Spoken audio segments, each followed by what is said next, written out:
Alhamdulillah di malam hari ini kembali kita bisa duduk untuk bertalabul ilmi. Salawat dan ring salam kita hadiahkan kepada Rasul kita Nabi besar Muhammad sallallahu alaihi wasallam. Kita lanjutkan kajian kita masih membahas kitab Syarhus Sunnah di Imami Ahli Sunnati wal Jamaah Al-Imam Al-Barbahari rahimahullahu ta'ala. Qala al-muallif rahimahullahu ta'ala wa'lam anna al-ahwa'a kullaha radiyatun tad'u ila as-sayfi wa ardauha wa aqfaruha ar-rafidhatu wal mu'tazilatu wal jahmiyatu fa innahum yuriduna an-nasa ala ta'tili wa zandaqati.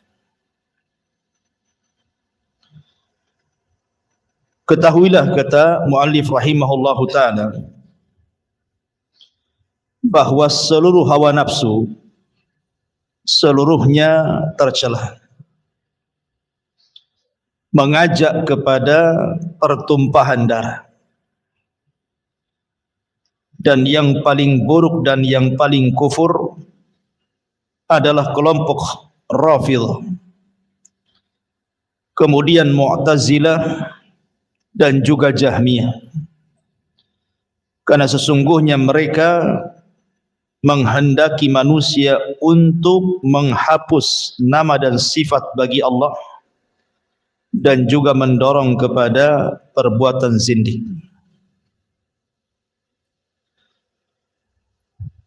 Taib, ma'asyiral muslimin yang dimuliakan Allah Subhanahu wa taala. Di sini muallif rahimahullahu taala ingin menjelaskan kepada kita tentang bahaya mengikuti hawa nafsu. Karena hawa nafsu itu ada dua hal yang mendorong manusia bisa tergelincir. Pertama syahwat, dan yang kedua syubhat. Tetapi yang dikehendaki muallif rahimahullahu taala di sini adalah hawa nafsu yang mendorong kepada perkara syubhat. Karena perbedaan syubhat dengan syahwat itu, kalau syubhat merusak agama, merusak akidah dan pemikiran, keyakinan dalam agama. Tapi kalau syahwat itu merusak akhlak. Jadi di sini yang dikehendaki adalah dorongan syubhat pada hawa nafsu. Kemudian beliau mengatakan, kenapa demikian? Karena tad'u ila sayfi. Terkadang hawa nafsu yang berbentuk syubhat itu mendorong manusia untuk melakukan pertumpahan darah dengan pedang. Maksudnya isyarat muallif rahimahullahu taala ingin membantah siapa? Kelompok Khawarij. Kalau diistilahkan saib pedang, artinya kelompok yang pertama kali yang muncul adalah kelompok yang suka menumpahkan darah, mereka lah Khawarij. Inilah yang kita akan bahas di malam hari ini. Walaupun pembahasan ini sering saya ulang-ulang, tetapi tidak masalah karena bahayanya kelompok Khawarij ini. Kenapa kita katakan bahaya? Karena tidak berhenti di masa keluarnya saja.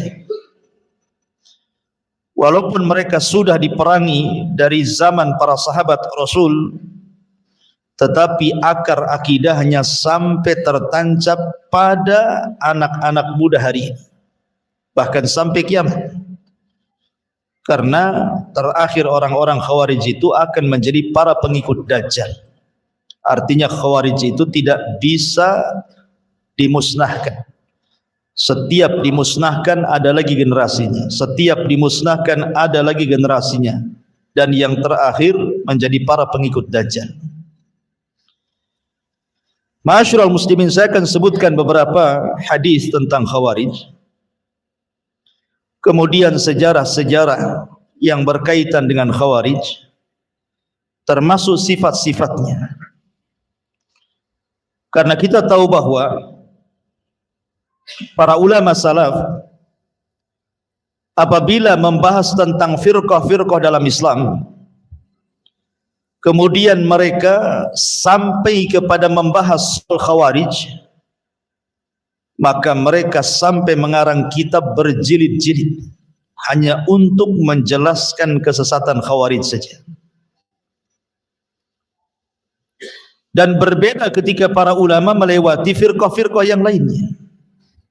Kenapa semangatnya para ulama apabila membantah Khawarij itu sampai mengarang berjilid-jilid kitab? Karena firqah ini adalah firqah satu-satunya yang muncul sejak zaman Nabi masih hidup. Jadi Nabi masih hidup, kelompok ini sudah ada. Berbeda dengan kelompok-kelompok sempalan Islam yang lainnya, itu muncul setelah Nabi meninggal. Tapi satu-satunya kelompok yang muncul di masa Rasulullah adalah kelompok Khawarij. Lebih daripada itu, tidak ada satupun kelompok sempalan yang sesat dalam Islam yang diriwayatkan begitu banyak kabarnya melebihi Khawarij. Hadis-hadis tentang Khawarij itu mencapai hampir 20 lebih hadis, dan semuanya sahih, menceritakan tentang sifat-sifatnya. Berbeda dengan firqah-firqah yang lain, tidak disyaratkan, kecuali mungkin Qadariyah lah. Rasul pernah mengatakan bahwa Qadariyah itu majusinya umat ini. Tetapi hadis-hadis seputar Khawarij ini banyak sekali, menunjukkan bahwa banyaknya hadis yang menceritakan tentang bahaya Khawarij dari lisan Rasul karena bahayanya kelompok ini.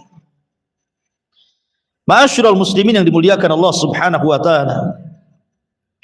Hadis yang pertama, hadis dari Abi Sa'id Al-Khudri radhiyallahu anhu. Beliau menceritakan, ba'atha Ali bin Abi Talib ila Rasulillah sallallahu alaihi wasallam minal Yamani bi Dhuhaibati fi adimin maqrudin lam tuhassal min turabiha. Suatu ketika Ali radhiyallahu an pernah mengirim batangan-batangan emas kepada Nabi sallallahu alaihi wasallam dengan wadah dari kulit yang disepuh dengan daun, dan emas itu belum dibersihkan dari tanah tambangnya. Kemudian dikatakan, faqasamaha baina arba'ati nafar. Maka beliau sallallahu alaihi wasallam membagi ke 4 orang saja. Yang pertama kepada Uyainah ibn Hisni, yang kedua kepada Aqra ibn Habis, yang ketiga kepada Zaid al-Khail, dan yang keempat kepada Al-Qamah ibnu Ulathah. Tiba-tiba kemudian seorang bangkit dan bicara di hadapan Rasul dan mengatakan, kunna nahnu ahaqqu bihadza min haula. Rasul, harusnya kami yang berhak mendapatkan emas itu dibandingkan mereka-mereka ini. Kemudian Nabi sallallahu alaihi wasallam membantah mereka dengan mengatakan, ala ta'manuni wa ana aminun man fis sama. Ya'tini khabarus sama sabahan wa masa'an. Maka Nabi sallallahu alaihi wasallam mengatakan, apakah kalian akan mencelaku? Padahal aku adalah manusia kepercayaan zat yang berada di atas sana. Padahal wahyu dari langit datang kepadaku siang dan malam. Tiba-tiba kemudian berdirilah seseorang, rajulun ghairul ainaini musriful wajnataini nasijul jabhataini kathulihyataini makhluqur ra'si musyammarul izar. Lihat ciri-cirinya orang ini. Tiba-tiba kemudian berdiri seorang laki-laki yang matanya cekung, pipinya menonjol, dahinya ke depan, janggutnya lebat, kepalanya gundul, dan sarungnya tersampir, artinya terikat. Kemudian dia mengatakan, ya Rasulullah, ittaqillah, Rasul bertakwalah kau kepada Allah.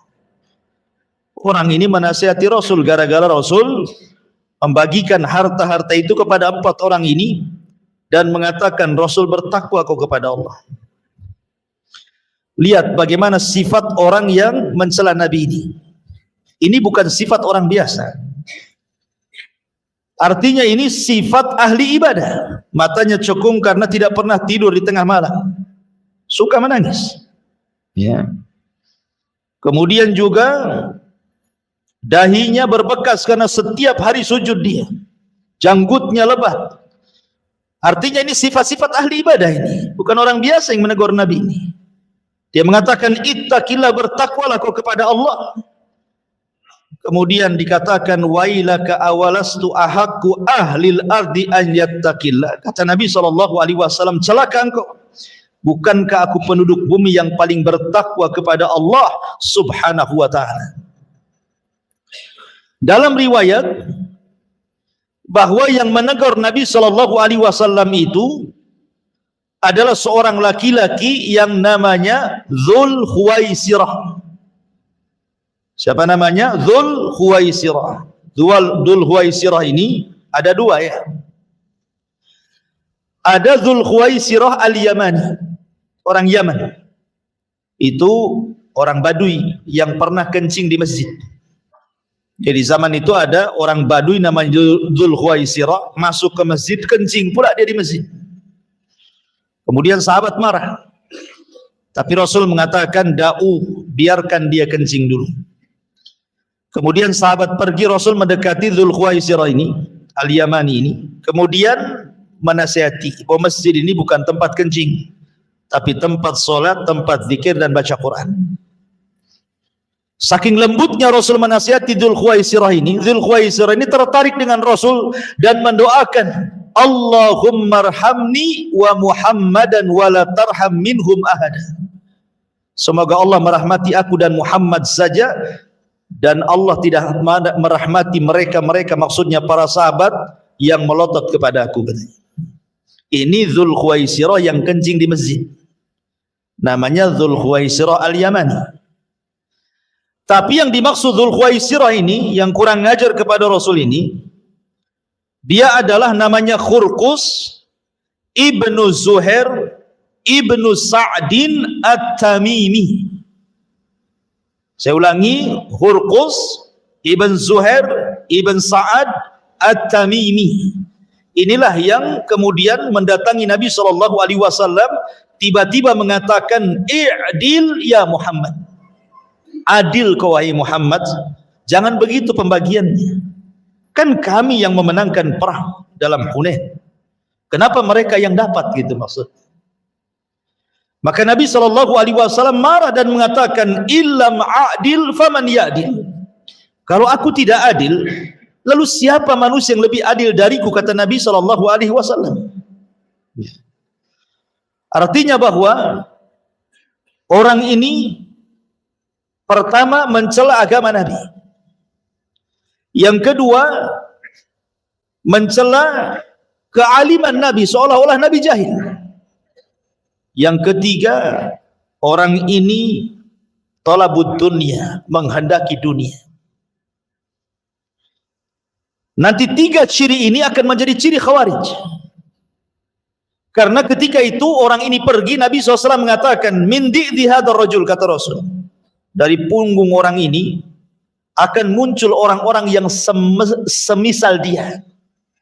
Akan muncul orang yang semisal dia, qaumun yatsluna kitab Allah, sebuah kaum yang mereka membaca Al-Quran ratban la yujawizu hanajirahum, tetapi bacaan Qurannya tidak sampai di tenggorokan mereka. Yamrukuna minad din, mereka melesat dari agama. Kama yamrukus sahmu minar ramiyah, seperti anak panah melesat dari busurnya. La in adraktuhum la aqtulannahum qatla samud, kalau aku mendapati mereka, ku perangi mereka seperti Allah mengadab kaum Samud. Lihat di sini menunjukkan bahwa cikal bakalnya orang-orang Khawarij itu sudah ada di zaman Nabi. Dari siapa? Dari Khurqus ibn Zuhair ibn Sa'ad at-Tamimi, atau dikenal dengan Dzul Khuwaisirah. Inilah pengasas pertama firqah Khawarij di zaman Nabi. Ma'asyiral muslimin yang dimuliakan Allah Subhanahu wa taala. Sedikit saya jelaskan. Orang-orang musyrik Arab, orang-orang musyrik Quraisy di zaman periode Mekah, kita tahu bahwa permusuhan mereka kepada Nabi sallallahu alaihi wasallam luar biasa. Mereka membuat makar hampir setiap hari kepada Rasul dan para sahabat. Dan itu dijelaskan dalam Al-Quran, wa idh yamkuru bika alladhina kafaru liyuthbituka aw yaqtuluka aw yukhrijuk. Ketika orang-orang kafir membuat makar kepadamu wahai Muhammad untuk menangkap dan memenjarakan kamu, untuk mengusirmu, untuk membunuhmu. Jadi setiap hari mereka mengintai Rasul dan para sahabat untuk menyakiti mereka. Sampai kemudian puncaknya terbunuhnya keluarga Ammar ibn Yasir di tangan Abu Jahal, disiksanya Bilal, disiksanya Khabbab, sampai akhirnya mereka terpaksa harus hijrah ke Habasyah. Dan banyak para sahabat yang disiksa habis-habisan, bahkan meregang nyawa. Bahkan Nabi pun tidak lepas daripada makar mereka. Ketika kemudian Nabi SAW hijrah ke kota Madinah, kemudian Islam kuat, akhirnya kemudian Rasul mampu membawa pasukan besar dari Madinah ke Mekah. Terjadilah sebuah kemenangan besar yang kemudian Allah gambarkan dalam Al-Quran, idza jaa nasrullahi wal fath, apabila datang kemenangan dan pembebasan kota Mekah. Mekah dikuasai Nabi. Kemudian ketika orang-orang yang pernah memusuhi Rasul itu sudah tidak bisa apa-apa, tidak berdaya, mereka berada dalam haram, kemudian dikepung, Nabi SAW sempat melihat wajah-wajah orang-orang yang dulu pernah menyakitinya, memeranginya, menyakiti para sahabatnya. Nampak wajah-wajah itu. Tapi subhanallah, Nabi adalah Nabi Rahmah, Nabi yang penuh dengan kasih sayang. Tiba-tiba Nabi SAW mengatakan, idhabu fa antumut tulaqa, pergi kalian, kalian sudah kumaafkan. Lihat, Nabi SAW padahal melihat wajah-wajah orang-orang yang pernah menyakitinya, tapi Rasul mengatakan, idhabu wa antumut tulaqa, pergi kalian, kalian sudah kumaafkan. Tapi lihat bagaimana Rasul ketika bicara soal Khawarij. Rasul memaafkan orang-orang musyrik kan? Bahkan Rasul mengatakan, pergi kalian, kalian sudah kumaafkan. Jelas-jelas mereka orang musyrik, menyerang Rasul di berbagai macam peperangan, menyakiti para sahabat, tapi ujung-ujungnya Rasul mengatakan, pergi kalian, kalian kumaafkan. Lihat sikap Rasul kepada orang Khawarij. Nabi SAW mengatakan, tuba liman qatalahum wa qatalu yad'una ila kitabillah wa laysa fi syai'in man qatalahum kana aula billahi minhum. Kata Nabi SAW, beruntunglah orang-orang yang membunuh mereka, yang menyerang dan memerangi mereka. Rasul katakan, beruntunglah orang-orang yang memerangi mereka, orang Khawarij, dan orang-orang yang dibunuh orang Khawarij. Kemudian kata Rasulullah, Karena orang Khawarij itu mereka menyeru manusia kepada kitab Allah, padahal sama sekali mereka tidak paham dengan kitab Allah. Maka barang siapa yang menyerang dan memerangi mereka, itu lebih utama di hadapan Allah dibandingkan mereka. Bahkan dengan tegas Rasul SAW mengatakan apa? La in ana adraktuhum la aqtulannahum qatla adin. Kalau seandainya kudapati mereka dimanapun mereka berada, kata Rasulullah, kuperangi mereka seperti Allah menghancurkan kaum Ad. Apa kabar kaum Ad? Ad dihancurkan, tidak ada satu pun umat Ad yang disisakan di bumi. Bahkan Rasulullah SAW menjanjikan pahala. Kata Nabi SAW, la in laqitumuhu faqtuluhum fa inna fi qatlihim ajran liman qatalahum indallahi yaumal qiyamah. Siapapun yang mendapati mereka, kata Rasulullah, perangi mereka, karena dalam memerangi mereka terdapat pahala di sisi Allah pada hari kiamat. Lihat bagaimana perlakuan Rasul yang berbeda kepada orang musyrik yang sudah menyerah, yang sudah kalah. Rasul mengatakan, idhabu fa antumut talaqo, pergi kalian kumaafkan. Tapi ketika menghadapi orang Khawarij, kata Rasulullah, kalau kudapati mereka dimanapun mereka berada, kuperangi mereka seperti Allah mengadab kaum Ad dan kaum Samud. Dahsyatnya Rasul kepada orang Khawarij, kan? Rasul tidak memaafkan mereka. Kenapa mereka tidak dimaafkan oleh Rasul? Karena Rasul yang mengatakan yaqtuluna ahlal Islam wa yada'una ahlal ausan. Karena mereka suka menyerang umat Islam dan membiarkan para penyembah berhala. Mereka musuh dari dalam masalahnya. Bahaya. Maka saking bahayanya Rasul SAW tidak pernah memaafkan orang-orang Khawarij. Ma'asyiral muslimin yang dimuliakan Allah Azza wa Jalla. Kemudian juga hadis yang lain dari Abu Sa'id Al-Khudri radhiyallahu anhu. Ketika beliau ditanya soal Haruriyah. Haruriyah itu diambil dari kata Harura. Harura itu satu tempat desa yang ada di ujung Kufah. Disitulah berdiri organisasi Khawarij di Harura. Jadi Abu Sa'id Al-Khudri ditanya tentang Haruriyah. Maka kemudian beliau menjawab, aku tidak tahu tentang Haruriyah, tetapi kata Abu Sa'id Al-Khudri, aku pernah mendengar Rasul bersabda. Apa sabdanya? Yakhruju fi hadhil ummati walam yakul minha qaumun tahkiruna salatakum ma'a salatihim yaqra'una al-Qur'an la yujawizu huluqahum aw hanajirahum yamruquna minad din muruqas sahmi minar ramiyah. Akan keluar dari umat ini, beliau tidak mengatakan di antaranya satu kaum yang kalian menganggap remeh solat kalian dibandingkan solat mereka, bacaan Quran mereka dibandingkan bacaan Quran kalian, tetapi mereka membaca Quran tidak melewati kerongkongan mereka, dan mereka keluar dari agama bagaikan anak panah melesat dari busurnya. Menunjukkan, lihat bagaimana orang-orang Khawarij ini nampaknya mereka ahli ibadah. Solatnya lebih hebat dibandingkan solat kita, puasanya lebih hebat dibandingkan puasa kita, baca Qurannya lebih hebat dibandingkan baca Quran kita. Tapi Rasul mereka mengatakan mereka keluar dari agama seperti anak panah melesat dari busurnya. Seolah-olah apa? Merusak citra Islam. Ya.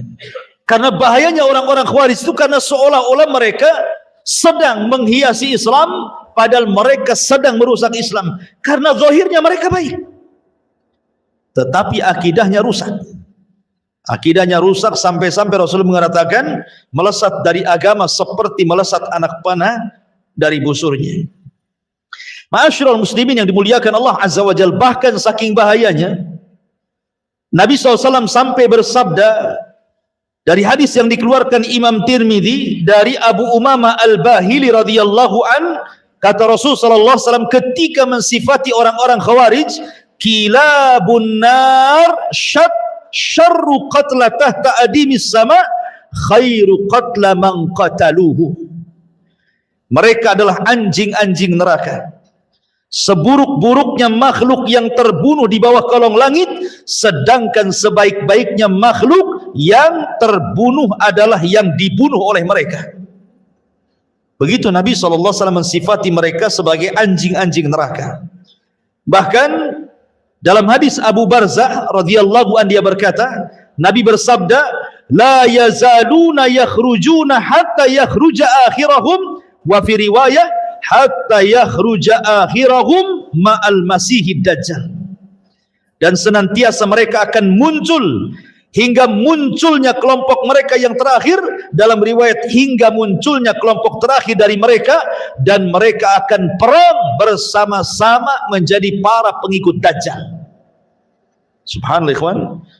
Dan banyak lagi, karena hampir antara 20 hadis kurang lebih Rasul mensifati tentang orang Khawarij ini. Ma'asyiral muslimin yang dimuliakan Allah Azza wa Jalla, baik kita akan kupas sedikit tentang apa itu Khawarij, lalu bagaimana sejarahnya dari zaman ke zaman. Ma'asyiral muslimin yang dimuliakan Allah Azza wa Jalla, definisi Khawarij itu, saya akan mengambil definisi yang paling mencakup dari seluruh definisi yang banyak didefinisikan para ulama. Khawarij adalah kullu man kharaja ala jama'atil muslimina.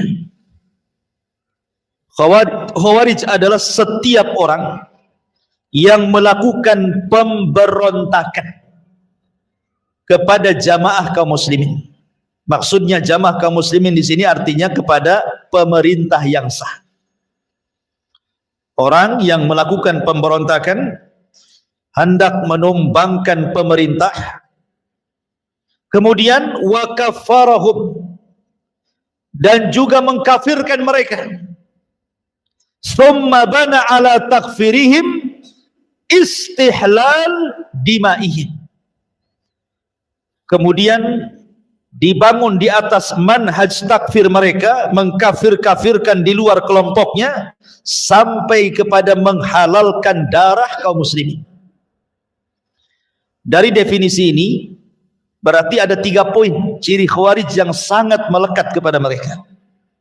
Hati-hati kalau ada orang yang punya satu ataupun tiga-tiganya dari pemahaman ini, orang ini terpapar Khawarij.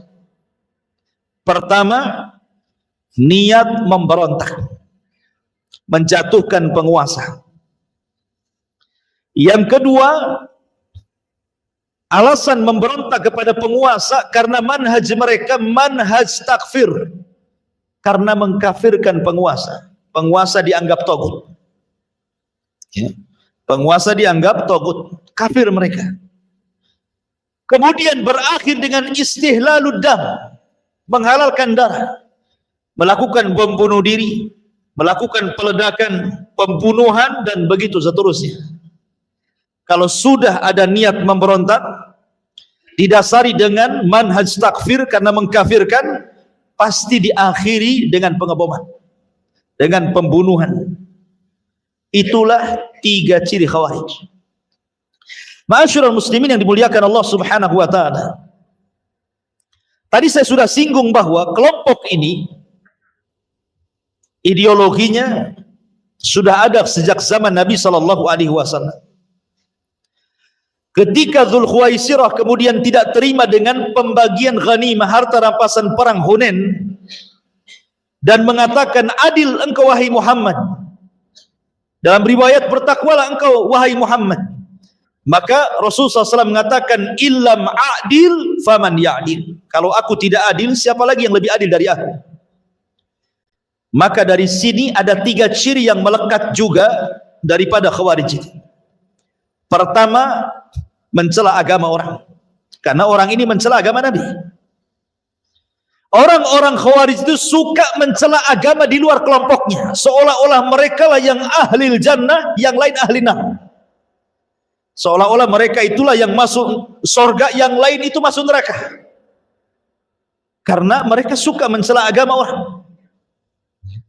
Ini dari perkataan Dzulkhuwaisirah kepada Rasul. Kemudian yang kedua, mencela ulama. Mencela ulama. orang yang paling alim Rasul, orang yang paling paham itu Nabi, dicela Nabi. Maka mereka akan suka mencela para ulama, karena di tengah-tengah orang-orang Khawarij tidak ada ulama. Tidak ada ulama. Makanya ketika Abdullah ibn Mas'ud radhiyallahu an diberitahu oleh Abu Musa al-Ash'ari radhiyallahu an bahwa di Masjid Quba itu ada orang yang berhalaqah zikir yang tidak pernah diajarkan di zaman Nabi. Di mana mereka bawa batu, kemudian bertasbih sekian kali, 100 kali, kemudian dioper batunya ke sebelahnya. Nanti dia ngitung dengan batu itu tasbih sekian kali, kemudian dioper ke sebelahnya sampai berkeliling. Ini tidak pernah diajarkan di zaman Nabi. Makanya Abdullah ibn Mas'ud mengatakan, daripada kalian hitung zikir kalian dengan batu-batu yang tidak pernah diajarkan Nabi itu, hitunglah dengan batu itu kesalahan kalian. Kujamin kebaikan kalian tidak akan hilang. Apakah kalian lebih berpetunjuk ataukah sedang membuka pintu kesesatan, kata Abdullah ibn Mas'ud. Kata perawi hadis yang menceritakan tentang kisah Abdullah ibn Mas'ud dengan Abu Musa al-Ash'ari ini, sungguh aku lihat orang-orang yang berhalaqah yang tidak pernah diajarkan di zaman Rasul, tidak ada satupun sahabat yang duduk di situ. Dan sungguh aku melihat ketika terjadi perang Nahrawan antara orang-orang Khawarij melawan kubu Ali radhiyallahu an, rupanya yang halaqah zikir itu bergabung di tentara Khawarij. Ya. Kata Imam Al-Barbahari rahimahullahu ta'ala, lihat, terkadang bid'ah itu awalnya kecil kemudian menjadi besar. Awalnya hanya zikir, jadi perang, menumpahkan darah. Menunjukkan ketika rawi riwayat ini mengatakan, aku tidak melihat ada satupun sahabat yang ada pada mereka, karena memang mereka tidak ada ulama. Dan mereka justru mencela ulama. Mereka mencela ulama. Kemudian yang ketiga, dari kisah Dzul Khuwaisirah ini, Dzul Khuwaisirah ini cemburu gara-gara Nabi SAW membagi-bagikan harta ghanimah Hunain lebih banyak diberikan kepada muhajirin dibandingkan ansar. Kemudian dia mengatakan, "Idil ya Muhammad, adil engkau ya Muhammad," menunjukkan tujuan Dzul Khuwaisirah itu adalah talabud dunya, hanya mencari dunia. Dan ciri-ciri Khawarij itu mencari dunia. Kok bisa? Mereka rela mati loh Ustaz. Bom berada di badan dia, dia ledakkan. Mana mungkin dia mencari dunia? Kalau ada orang ngomong gitu ya, gimana bantahannya? Kita katakan, ada seorang alim di zaman tabi'in, bahkan boleh dikata sayyidut tabi'in, pemimpinnya para tabi'in, namanya Hasan al-Basri rahimahullahu ta'ala. Hasan al-Basri rahimahullahu ta'ala ditanya soal Khawarij. Ketika Hasan al-Basri mengatakan orang-orang Khawarij itu kharaju li ajli dunya, mereka keluar karena dunia. Orang ini ngomong kepada Hasan al-Basri, ya imam, bagaimana kau bisa mengatakan mereka kharaju li ajli dunya, keluar karena dunia? Aku loh melihat sendiri dengan mataku, katanya. Ada seorang Khawarij keluar dari rumahnya, meninggalkan rumahnya, meninggalkan istrinya, meninggalkan anak-anaknya, kemudian bertempur sampai pedangnya patah dan sampai mati dalam peperangan. Apakah kau katakan mereka mencari dunia? Seperti yang kita katakan hari ini. Ya, mereka sampai menyurati orang tuanya, berpamitan sama orang tuanya, meletakkan bom kemudian di perutnya, kemudian meledakkan. Apa mereka mencari dunia? Bukankah mereka itu simbolnya bahwa ingin cepat mati supaya cepat masuk surga, supaya dapat langsung dikawinkan dengan bidadari, katanya. Nah, itu ya. Lihat bagaimana Hasan al-Basri membantah mereka. Saya katakan, kata Hasan al-Basri kepada kalian, amana'akum al-imamu salata, amana'akum al-imamu al-hajja, amana'akum al-imamu as-siyama, amana'akum al-imamu al-ibadat. Saya tanya kepada kalian, kalian memberontak kepada pemerintah, tidak suka dengan pemerintah, tidak suka dengan jamaah kaum muslimin. Saya tanya kalian, apakah pemerintah melarang kalian sholat? Jawab, tidak. Apakah pemerintah melarang haji? Tidak. Apakah pemerintah melarang kalian puasa? Tidak juga. Apakah pemerintah melarang ibadah-ibadah yang lainnya merupakan syiar-syiar Islam seperti azan, id dan yang lainnya? Tidak. Kemudian Hasan Al-Basri, artinya sorga di hadapan kalian. Lalu buat apa kalian kemudian mengacau pemerintah? Kalau pemerintah tidak melarang sholat, tidak melarang zakat, tidak melarang puasa, tidak melarang ibadah, bukankah kita hidup untuk ini? Lalu untuk apa kalian memberontak melakukan pemboman di sana sini? Kalau bukan tujuan dunia, apa maknanya? Kalau tujuan akhirat, akhirat di depan kita. Kita sholat bisa, puasa bisa, id bisa, baca Quran bisa. Apa yang mencegah kalian untuk melakukan pengeboman? Bukankah inilah yang diperintahkan Allah? Dari sini menunjukkan bahwa sifat orang-orang Khawarij itu sedikit-sedikit karena mereka bicara tentang tahkim. Menurut mereka itu bahwa syariat Islam itu hanya berkisar soal urusan hakimiyah, soal urusan pemimpin yang tidak melakukan hukum Allah itu saja. Mereka menganggap bahwa kalau pemimpin itu tidak menerapkan hukum potong tangan, hukum rajam, hukum cambuk, berarti pemimpin itu tauhid. Orang Khawarij itu kemana-mana kalau bahas tuh ngalor ngidul, ujung-ujungnya ke situ. Ujung-ujungnya bicara soal pemimpin yang tidak menegakkan syariat Islam. Maksudnya syariat Islam itu menurut orang-orang Khawarij bukan yang dimaksud kita. Syariat Islam menurut mereka itu maksudnya hanya bicara soal hukum hudud. Ya, soal hukum potong tangan, soal rajam, soal cambuk, itu saja yang 3 lembar dalam kitab fikih itu. Sementara syariat Islam itu kan banyak, termasuk keamanan negara itu syariat Islam. Ketika kalian mengacaukan sebuah negara, kalian tidak sedang menjalankan syariat Islam. Salat syariat Islam, puasa syariat Islam, menjaga darah kaum muslimin syariat Islam. Kalian justru membunuh darah kaum muslimin. Syariat Islam itu mencakup semuanya, bukan hanya sebatas hukum hudud. Ya. Ma'asyiral muslimin yang dimuliakan Allah Subhanahu wa taala, maka dari sini kita tahu bahwa sebenarnya mereka itu sedang mencari dunia, bukan mencari akhirat. Ini penegasan daripada siapa? Hasan Al-Basri. Dan kaidah Hasan Al-Basri ini umum kepada semua, bukan hanya orang Khawarij saja. Terkadang umpamanya dalam sebuah yayasan yang bergerak dalam dakwah, ada orang-orang yang kemudian direkrut sama yayasan dakwah, suruh jadi pengurus, jadi lama-lama dia pula memberontak, mengusir orang lamanya, dia pula yang menguasai di situ. Kalau bukan karena urusan dunia, urusan apa? Dia sudah tinggal di situ, anaknya di situ, dia pun bisa dakwah di situ, dia tenang di situ kan?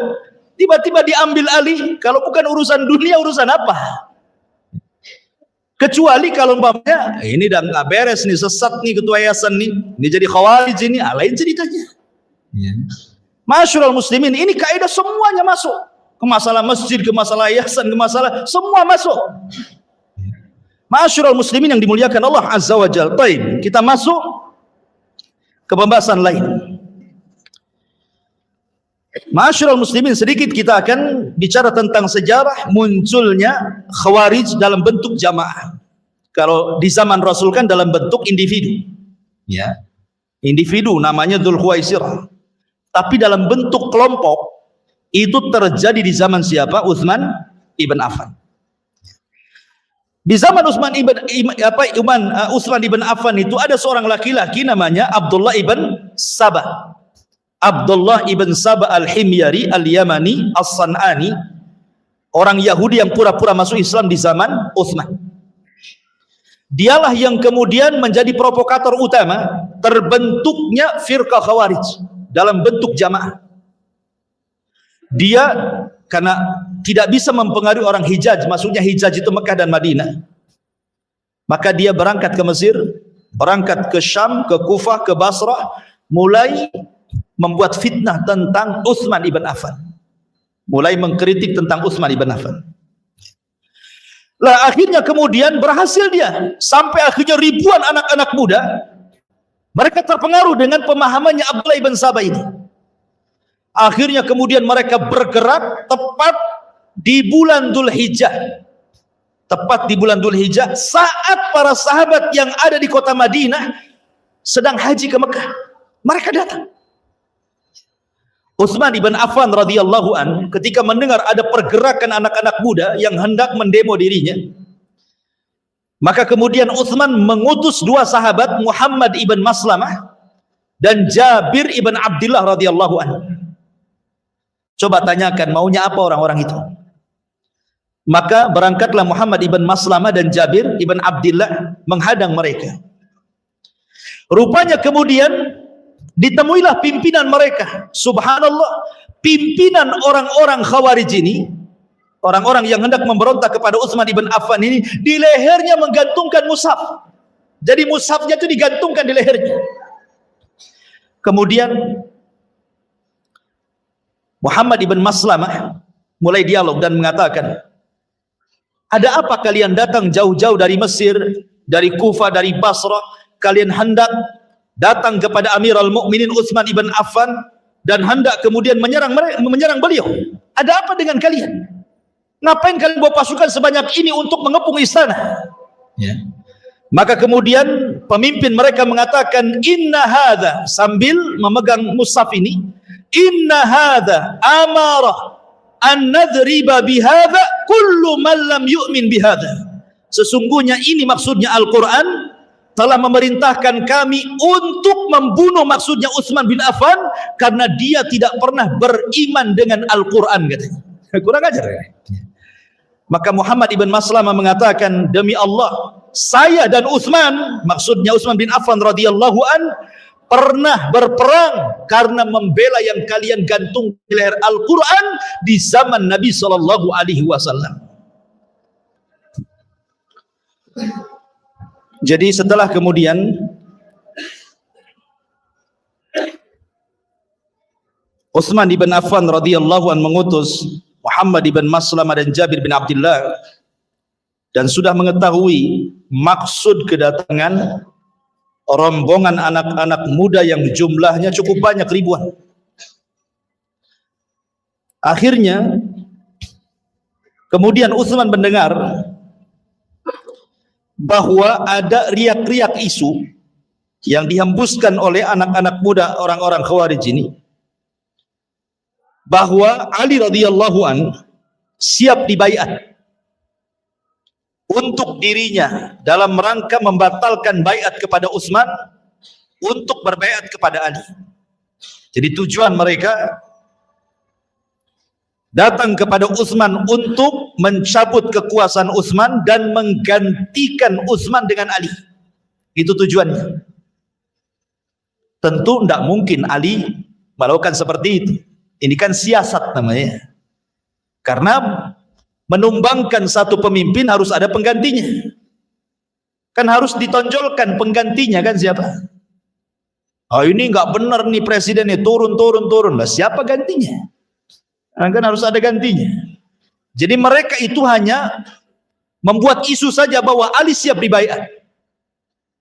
Padahal mereka hendak tidak membaiat Ali, karena buktinya nanti ketika Ali jadi khilafah pun mereka berontak juga. Kan gitu ya. Di zaman Ali pun mereka berontak. Jadi akhirnya Utsman ibn Affan radhiyallahu an memanggil Ali radhiyallahu an. Dipanggil sama Utsman Ali. Kemudian dikatakan, ya Ali, apakah benar isu-isu di luar itu? Kata Ali, tidak benar. Aku tidak hendak merobohkan kekuasaan, apalagi saya hendak menyuruh manusia untuk membaiat diriku. Kalau begitu, kata Utsman, temui orang-orang itu, katakan bahwa itu tidak benar. Akhirnya Ali keluar. Kemudian Ali radhiyallahu an keluar, kemudian mulai berdialog dengan orang-orang Khawarij. Kata Ali radhiyallahu an, apa maksud kalian datang jauh-jauh dari Mesir, dari Kufah, dari Basrah, hendak demonstrasi kepada Utsman ibn Affan? Tahukah kalian siapa Utsman? Utsman itu menantu Nabi. 2 putri Nabi dinikahi dia. Akhirnya kemudian mereka mengatakan di hadapan Ali radhiyallahu an, karena ada 5 perkara yang ingin kami tanyakan kepada Utsman. Kata Ali radhiyallahu anhu, sebelum kalian tanyakan kepada Utsman, sebutkan 5 perkara itu kepadaku. Kemudian mereka mengatakan yang pertama, saya mendengar bahwa Utsman itu atammas salata fi Makkah. Dia menyempurnakan solat di Mekah yang harusnya dikosor. Kan Utsman tinggal di Madinah. Kalau ke Mekah itu safar. Harusnya dia mengkosor, bukan menyempurnakan. Ini satu. Kata Ali yang kedua apa? Yang kedua, hamal himah. Saya dengar Utsman itu punya peternakan unta yang tidak boleh siapapun mendekatinya. Untuk apa itu peternakan unta itu? Untuk memperkaya dia? Kemudian kata Ali, baik. Yang ketiga, kharaqal mushaf. Lebih parah lagi, saya dengar Utsman membakar mushaf. Mushaf dibakar dia. Bagaimana mungkin dia membakar mushaf? Taib, kata Ali. Yang keempat, walla qarabatahu. Dia menjadikan para pemimpin-pemimpin di daerah itu keluarga dia saja. Apa bahasanya? Nepotisme. Kemudian kata Ali yang kelima apa? Kemudian mereka mengatakan yang kelima, Utsman ini melantik para pemimpin-pemimpin di daerah min sighari sahaba wa taraka kibarahum. Hanya melantik orang-orang sahabat-sahabat senior, sahabat-sahabat junior, dan meninggalkan sahabat-sahabat senior. Kan yang senior banyak, sahabat-sahabat kibar. Kenapa dia melantik yang muda-muda? Baik, kata Ali radhiyallahu anhu. Kemudian Ali radhiyallahu anhu mulai membantah satu persatu. Kata Ali radhiyallahu anhu, tahukah kalian kenapa Utsman tidak mengqasar salat di Mekah ketika haji? Fa inna Utsman qad ta'ahal ay tazawwaj. Dia kan punya istri di Mekah. Ya. Seperti antum nih, satu istri di Batam, satu istri di Padang. Kalau antum pulang ke Padang, antum mukim di sana. Karena tinggal di sana istrinya kan, kecuali kalau dua-duanya tinggal di sini kan gitu. Kalau di dua tempat berarti dua-duanya mukim. Lah Utsman itu menikah di situ. Kemudian yang kedua, adapun Utsman punya peternakan unta, itu bukan peternakan unta dia. Itu peternakan untanya kaum muslimin. Utsman hanya menggemukkan saja, itu milik Baitul Mal. Tidak benar yang kalian ceritakan. Adapun yang ketiga, Utsman membakar mushaf, kan di zaman Utsman itu sudah saya jelaskan. Ketika Hudzaifah ibn Yaman datang kepada Utsman dan mengatakan, ya Utsman, terjadi perselisihan para sahabat soal qiraah. Kata Utsman, kalau gitu kumpulkan semua qiraah-qiraah itu. Akhirnya dikumpulkan catatan-catatan qiraah, maka Utsman membakar qiraah yang syadzah yang diperselisihkan dan menetapkan qiraah yang akhir dibaca Nabi. Jadilah mushaf Utsmani. Jadi kata Ali, Utsman itu membakar qiraah-qiraah yang syadz, yang diperselisihkan. Bukan membakar mushaf. Kemudian adapun Utsman, dia meletakkan kemudian para pemimpin daerah dari kerabat-kerabatnya. Saya tanya kepada kalian, ada enggak pemimpin yang diletakkan Utsman dari kerabatnya dan dia orang zalim? Salahkah Utsman memilih pemimpin dari kerabatnya sementara mereka orang adil? Kan pemimpin yang penting adilnya, bukan masalah kekerabatan. Walaupun bukan kerabat, kalau zalim buat apa kan begitu? Apakah dia kemudian meletakkan pemimpin yang zalim? Kata Ali, kan tidak. Semua pemimpin yang diletakkan Utsman adalah orang-orang adil. Adapun Utsman kemudian dia mengatakan dia hanya memberikan pemimpin-pemimpin yang sigar, pemimpin-pemimpin yang sigar, yang junior, dan meninggalkan pemimpin-pemimpin yang kibar, tidak diletakkan di pemimpin-pemimpin daerah. Maka kemudian kata Ali radhiyallahu anhu, Rasulullah pernah menjadikan Usamah ibn Zaid untuk menjadi pemimpin perang. Usianya 20 tahun. Di belakangnya Abu Bakar, Umar, Utsman dan yang lainnya. Kemudian juga Rasul pernah memerintahkan Attab ibn Usaid. Umurnya juga 20 tahun. Sementara di belakangnya para sahabat Nabi SAW. Jadi apa yang salah dengan Utsman? Kalau Utsman memang dia meninggalkan kibarus sahabah, kemudian meletakkan sigorus sahabat, Rasul pun pernah melakukannya.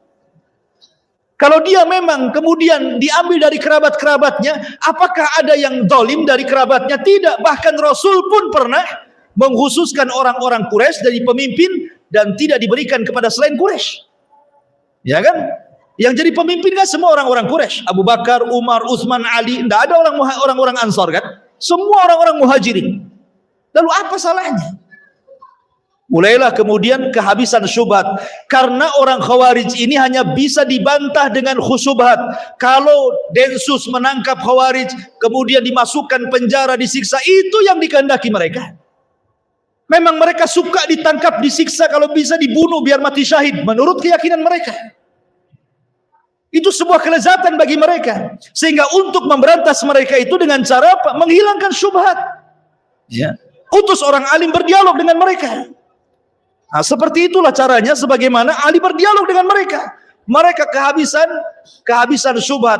Akhirnya salah seorang di antara mereka mendatangkan syubhat lagi yang baru dan mengatakan, "Ya Ali, Utsman pernah mencopot Hakam ibn Abil As," katanya. Hakam ibn Abil As ini diletakkan oleh Rasul di Taif. Tiba-tiba di masa Utsman, kenapa dicopot? Itu kan orang yang diletakkan Nabi. Kenapa dia berani mencopot, katanya. Kata Ali radhiyallahu anhu, "Ya, memang Utsman pernah mencopot Hakam ibn Abil As, tetapi dikembalikan ke Taif," katanya. Dan dia tetap jadi pemimpin sana.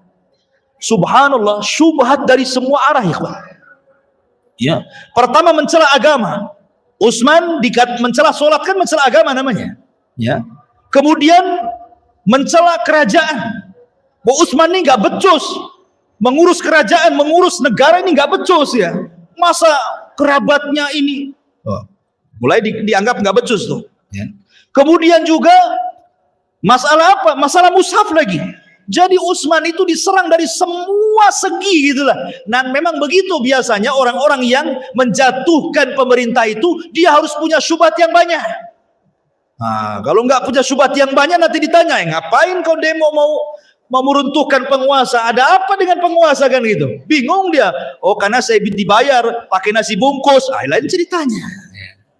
Masa alasannya dibayar nasi bungkus? Kan harus jelas kan gitu ya alasannya ya. Lihat orang-orang Khawarij ini alasannya macam-macam. Ma'asyiral muslimin yang dimuliakan Allah Azza wa Jalla. Akhirnya kemudian apa yang terjadi? Kemudian mereka pun dihadapkan kepada Utsman. Setelah mereka habis syubhatnya di hadapan Ali, akhirnya mereka dihadapkan kepada Utsman. Ali mengajak mereka, kalau begitu ayo kalian saya pertemukan dengan Utsman. Datang anak-anak muda ini, akhirnya berjumpa dengan Utsman bin Affan. Naik Utsman bin Affan ke atas mimbar. Utsman sudah tua, usianya 84 tahun, bayangkan. Sudah tua. Naik dia ke atas mimbar. Ya. Kemudian kata Utsman ibn Affan radhiyallahu an ingin menjelaskan kepada orang-orang Khawarij itu siapa dia dan kedudukannya di hadapan Nabi. Kata Utsman ibn Affan radhiyallahu anhu, dia mengatakan, "Afikum Ali?" Ada Ali di sini? Kemudian Ali mengatakan, "Ya, saya di sini."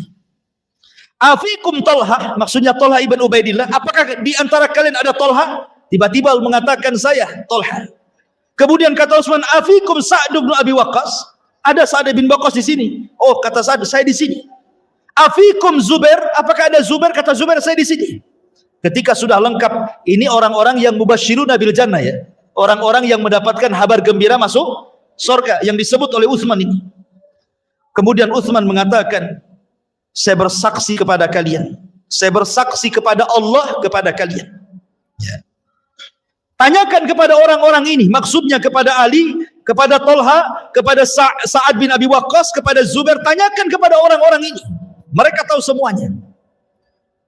Nabi SAW sewaktu hidup pernah mengatakan, "Man ishtara bi'ra rumah falahul jannah." Siapa yang membeli sumur rumah, ketika itu para sahabat tidak ada air kecuali harus beli kepada orang Yahudi.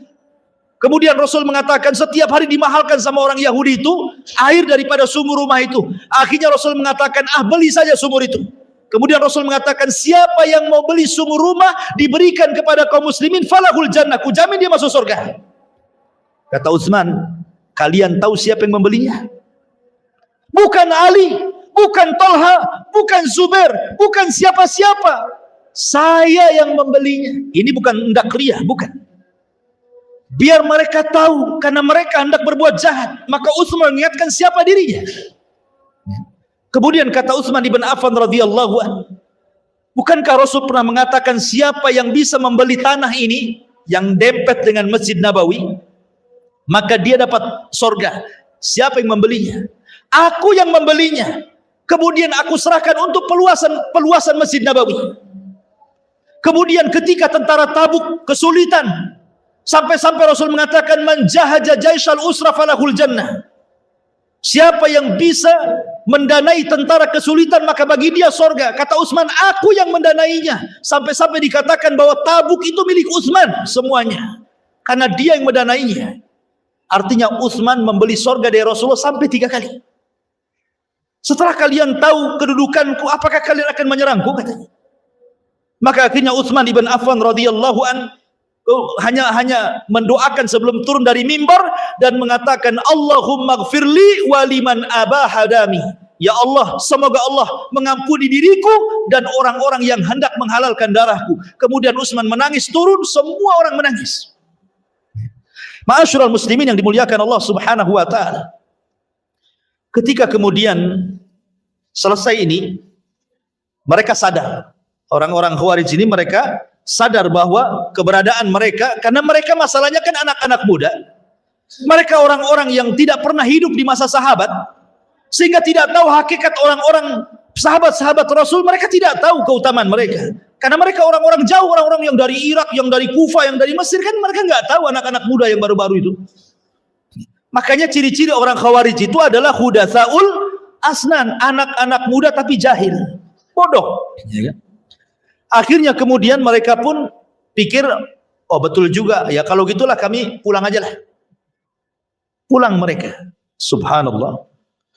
Di tengah jalan, rupanya siasat Abdullah ibn Sabah ini membuat surat kaleng.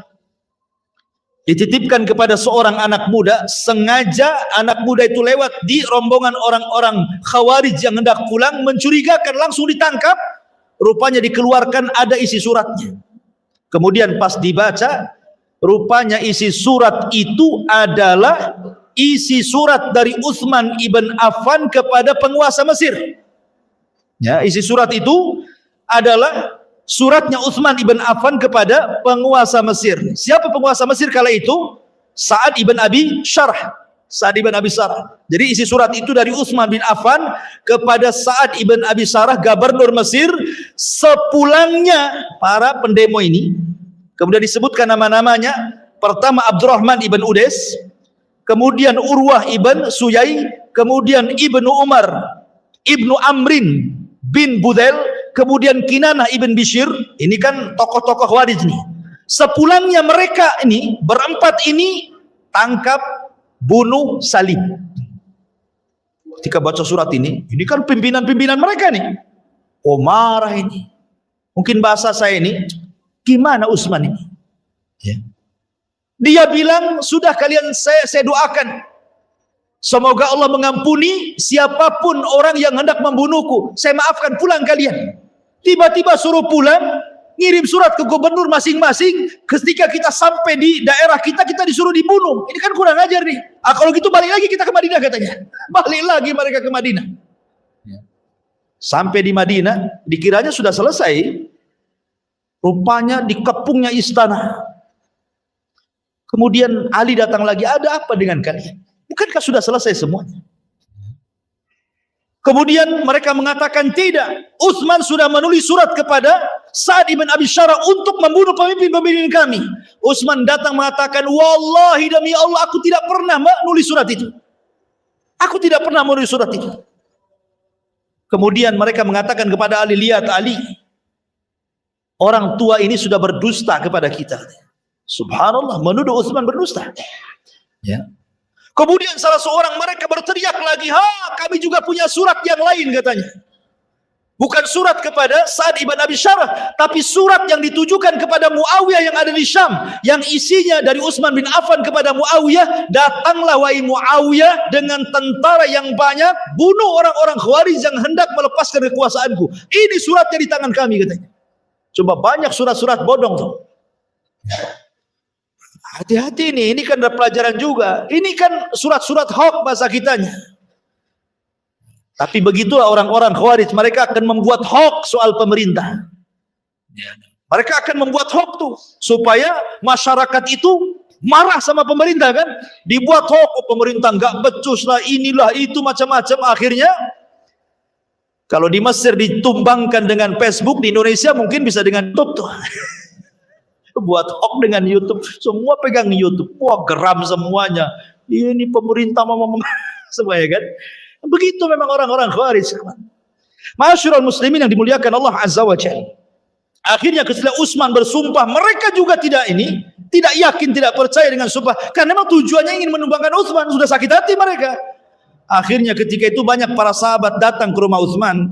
Ada Abu Hurairah, ada Hasan, ada Husain, ada Zubair, ada Tolha, banyaklah para sahabat datang ke rumah Utsman dengan membawa pedang-pedang mereka dan siap menghadapi mereka. Tapi Utsman mengatakan, bersumpah demi Allah, sebaiknya sarungkan pedang-pedang kalian. Ini urusan aku dengan mereka. Ini urusanku dengan mereka. Pulang kalian. Saya tidak hendak menumpahkan darah siapapun ahlu Madinah di kota Madinah. Pulang. Abu Hurairah radhiyallahu sampai menangis. Akhirnya dia lempar pedangnya, menangis keluar dari rumah. Karena dia tidak bisa apa-apa. Utsman tidak mau dibela. Ya. Ketika di dalam rumah itu tidak ada sahabat satupun kecuali Utsman dan istrinya, mulailah orang-orang ini menakuti orang-orang kota Madinah. Bayangkan, karena ketika itu tentara tidak ada, sedang haji semua. Yang kedua, kekuatan tentara kaum muslim itu semua ada di Syam, ada di Gubernur Muawiyah sana, kan pusat kekuatan kaum muslimin kan di Syam. Ya, Madinah itu hanya ibu kota saja. Dan ketika itu kan di musim haji, orang sedang haji, di Madinah kosong, nggak ada orang. Sementara ini orang-orang Khawarij ribuan datang dari daerah-daerah gitu ya, sampai mengancam penduduk Madinah, sampai ketakutan. Siapa yang keluar dari rumahnya tidak aman, siapa yang tetap di rumahnya dia aman. Sampai semua ahli Madinah mengunci semua di rumah-rumah mereka. Rumah Utsman dikepung oleh orang-orang Khawarij. Akhirnya dibakar pintunya, masuklah orang Khawarij ke rumah Utsman ibn Affan radhiyallahu anhu. Ma'asyiral muslimin muliakan Allah Azza wa Jalla, malam hari sebelum besoknya Utsman terbunuh, Utsman ibn Affan radhiyallahu an sempat bermimpi dalam mimpinya dia sedang berpuasa. Kemudian dia berjumpa dengan Rasul, Abu Bakar dan Umar dalam mimpinya. Kata Nabi SAW, ya Utsman, a'atosh, apakah engkau haus wahai Utsman? Kata Utsman, iya wahai Rasul. Atakhaf ya Utsman, apakah engkau takut wahai Utsman? Kata Utsman, iya wahai Rasulullah. Kalau begitu engkau besok berbuka denganku di sini. Kemudian Utsman terperanjat. Dia mimpi seperti itu, bahwa dia besok akan berbuka bersama Nabi. Maka dia pun terbangun, rupanya orang-orang Khawarij sudah berhasil masuk ke dalam rumah. Ketika orang-orang Khawarij sudah masuk ke dalam rumah itu, rupanya ma'asyiral muslimin yang dimuliakan Allah Azza wa Jalla, ada seseorang yang tiba-tiba langsung memukul Utsman ibn Affan radhiyallahu an dengan gagang besinya, Kinanah ibn Bishr. Ketika itu Utsman mengatakan, la haula wala quwata illa billah, wallahi inni tawakkaltu ala Allah. Utsman ibn Affan radhiyallahu mengatakan, kalian itu sebenarnya hendak apa kemari? Mau kalian itu apa? Maka orang-orang mengatakan, kami hanya kemari untuk engkau memilih dua pilihan, katanya. Pilihan yang pertama, turun dari kekuasaanmu. Pilihan yang kedua, darahmu. Kalau tidak kami bunuh.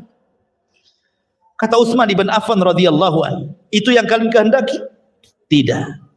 Nabi SAW pernah mengatakan kepadaku, ya Utsman, la'allallaha yuqammisuka, semoga Allah suatu ketika memasangkan qamis, maksudnya pakaian kepadamu.